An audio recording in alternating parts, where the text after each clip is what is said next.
कुछ हार्मोन्स के लिए इफ़ेक्टर का काम करते हैं। Response. On receiving message from coordinator, effectors perform action. This action is called response. Coordinator से मैसेज रिसीव करने के बाद इफ़ेक्टर जो एक्शन परफॉर्म करता है उसे रिस्पॉन्स कहा जाता है। For example, pulling off our hand away from something very hot and movement of flowers of sunflower towards the light और रेस्पॉन्सेस। मसलन जब हमारा हाथ किसी बहुत ही हॉट चीज़ को लगता है ना, फ़ौरन वापस खींच आता है। इसी तरह सूरजमुखी के फूल जो हैं वो सूरज की साथ साथ मूवमेंट करते रहते हैं। जिस तरफ सूरज होता है उनकी मूवमेंट भी उसी तरफ होती है। हमारे हाथ का वापस खींचना और सूरजमुखी के फूलों की हरकत, ये क्या है? ये रेस्पॉन्सेज हैं। Usually nervous coordination produce immediate but short living response. जो नर्वस कोऑर्डिनेशन होती है आमतौर पर इसका रेस्पॉन्स जो होता है इमीडिएट होता है, फ़ौरन, यानी हॉट चीज़ से हमारा हाथ लगा फ़ौरन वापस खींचाता है, लेकिन शॉर्ट लिव्ड होता है। लेकिन the chemical coordination produce slow but long living response.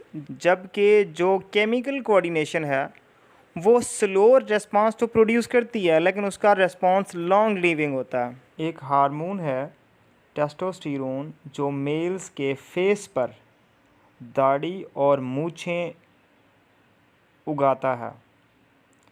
Slow effect है इसका, आहिस्ता आहिस्ता दाढ़ी और मूछें उगती हैं, लेकिन एक दफ़ा इसका इफ़ेक्ट हो जाए तो फिर वो लॉन्ग लास्टिंग होता है, लंबे अरसे तक फिर ये दाढ़ी और मूछें रह जाती हैं। Now we move towards the summary of this lecture. First of all we discuss about the nervous coordination. अगर नर्वस कोऑर्डिनेशन जो है उसकी बात करते हैं, जो स्टिमुलस होता है वो रिसीव करते हैं रिसेप्टर ऑर्गन्स, उसमें सेंस ऑर्गन्स हमने कहा था। ये स्टिमुलस ट्रेवल करता है through the neurons in the form of nerve impulse.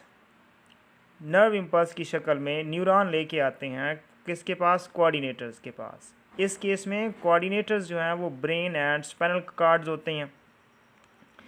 Brain और स्पाइनल कॉर्ड इस मैसेज को प्रोसेस करने के बाद फिर नर्व इम्पल्स की फॉर्म में न्यूरॉन के थ्रू भेज देते हैं इफ़ेक्टर्स के पास। जो हमने कहा था कि यहाँ पे इफ़ेक्टर मसल्स और ग्लैंड्स होते हैं और ये मसल्स और ग्लैंड्स कोई रिस्पॉन्स पैदा कर देते हैं। नेक्स्ट हमारे पास है केमिकल कोऑर्डिनेशन। इसकी बात करते हैं तो स्टिमुलस बॉडी का कोई पार्ट रिसीव करता है और स्टिमुलस रिसीव करने के बाद भेज दिया जाता है ब्लड के अंदर in the form of any chemical. खून के पास किसी केमिकल की शक्ल में इसको भेज देते हैं। फिर ये जाता है कोऑर्डिनेटर के पास और कोऑर्डिनेटर यहाँ पे क्या है? एंडोक्राइन ग्लैंड्स है। ये एंडोक्राइन ग्लैंड स्टिमुलस जो एक केमिकल फॉर्म में इनके पास आया था उसे प्रोसेस करने के बाद इफ़ेक्टर के लिए एक मैसेज क्रिएट करते हैं in the form of hormones, जो कि रिलीज़ कर दिया जाता है ब्लड के अंदर। ब्लड इसको लेके आता है इफ़ेक्टर के पास। पीछे हमने पढ़ा कि एंडोक्राइन कोऑर्डिनेशन में या फिर केमिकल कोऑर्डिनेशन के अंदर इफ़ेक्टर्स जो हैं बोन्स, लीवर, नेफ्रॉन्स या कोई टिश्यूज़ भी हो सकते हैं, तो वो कोई ना कोई रेस्पॉन्स क्रिएट कर देते हैं।